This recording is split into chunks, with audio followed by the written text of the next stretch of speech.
एक मूवमेंट चलाया एक लड़के ने। आज आप कह सकते हैं कि कैसे ऐसा होता है।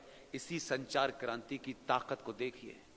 एक हमारा साथी हिंदुस्तान टाइम्स में था, वो भी अच्छी नौकरी कर रहा था, उसने भी सब छोड़ दिया। पता नहीं कुछ 14 के बाद कुछ हो गया इस देश में, लोगों को ये भाव पैदा हुआ हम कंट्रीब्यूट कर सकते हैं।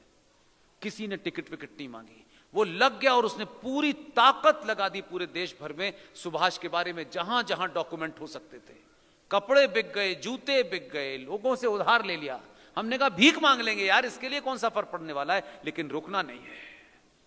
और इतना बोला कि एक साधारण से आदमी को आपके गुजरात से चुने हुए प्रधानमंत्री ने अपने निवास पे बुलाया और कहा कि जो आप कह रहे हैं वो मेरे मन में भी है, थोड़ा सा धीरे चलना है बस। जो आप कह रहे हैं मैं सहमत हूं, लेकिन काम करते रहिए, लेकिन थोड़ा धीरे चलिए। ये कहा और वो अनुजधर वहां से वापस आ गए। और एक हफ्ते के बाद घोषणा हुई कि सुभाष चंद्र बोस के सिलसिले में जितने भी क्लासिफाइड कागज हैं आज से उन्हें सार्वजनिक किया जाता है।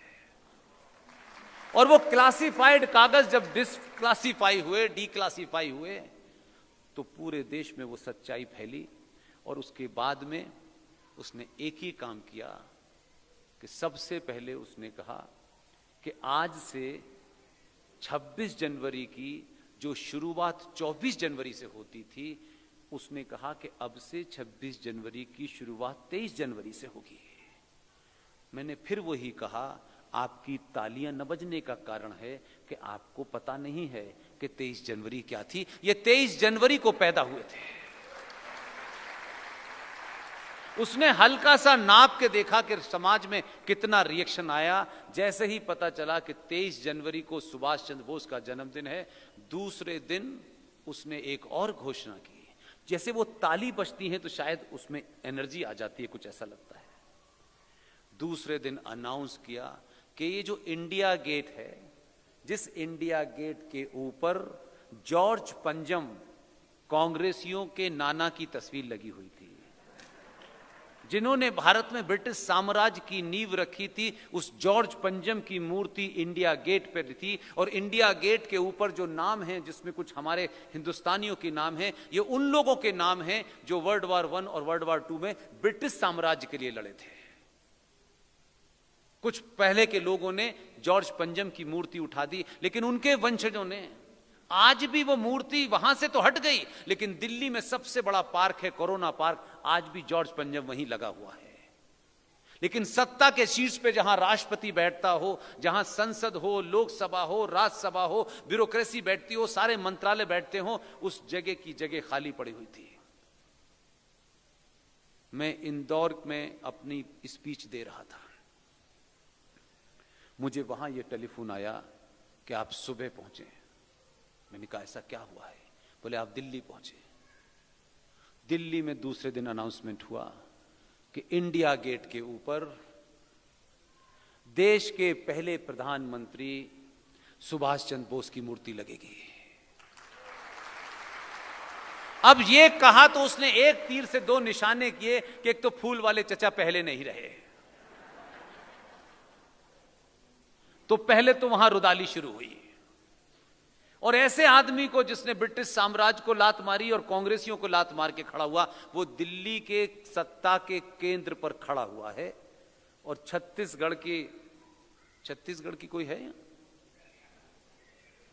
छत्तीसगढ़ का कोई है? छत्तीसगढ़ के एक पहाड़ को, उस पहाड़ से कटिंग करके पूरी एक चट्टान आई और अपने एक गुजराती भाई को यह काम दिया, क्योंकि गुजराती कम से कम एक दूसरे गुजराती के बारे में उतने ही बताएगा जितने उसे बताया गया।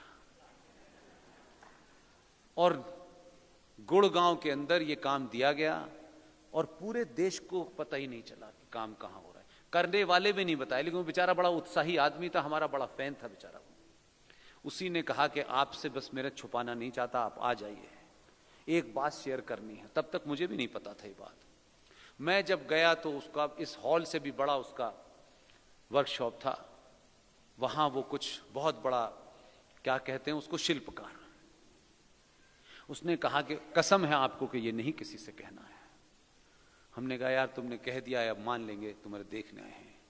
उसने जब चादर हटाई तो बोले ये सुभाष चंद्र बोस है, इन्हीं की मूर्ति इंडिया गेट पे लगने वाली है, लेकिन किसी को बताना नहीं है।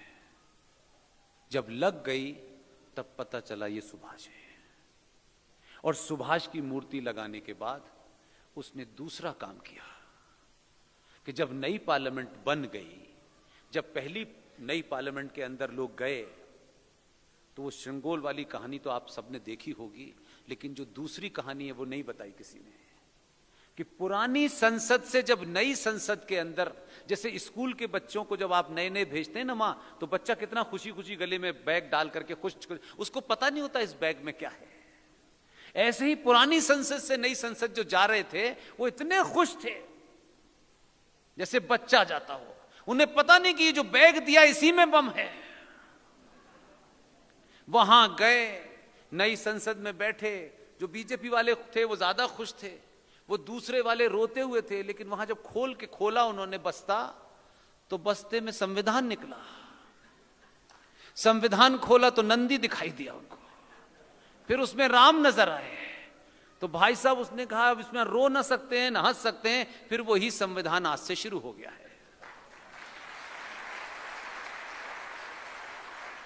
तो कुल मिलाकर के मेरा आपसे निवेदन है कि ये दो सभ्यताओं का टकराव है, ये हिंदू मुसलमान का टकराव नहीं है, क्योंकि हम ब्रह्मांड की उत्पत्ति से आए हैं और कुछ 1400 साल पहले आए हैं। हम आज भी पूरी श्रद्धा के साथ, पूरे निष्ठा के साथ आज भी हम कहते हैं कि वो जो सर्वसम्मान शक्ति है, जो एक आदर्श शक्ति है, हम उसके सामने नतमस्तक होते हैं और हमें उस पे पूरा विश्वास है। इसलिए कभी हमने उसकी जात पे सवाल नहीं उठाया कि हे भगवान तूने हमें पैदा किया, तूने हमारी नाक यहां क्यों लगाई है, हमारे बाल ऐसे क्यों किए हैं, हमारी उंगलियां ऐसे क्यों हैं, ये उसने किया है। उस शक्ति को नतमस्तक होते हैं कि जैसा तूने बनाया है, तेरी जात पे हमने कभी सवाल नहीं उठाया। लेकिन एक और है हमारे भाईजान, जो सुबह से शाम तक ये कहते हैं हमें अल्लाह पे भरोसा है, हम अल्लाह को अंतिम मानते हैं,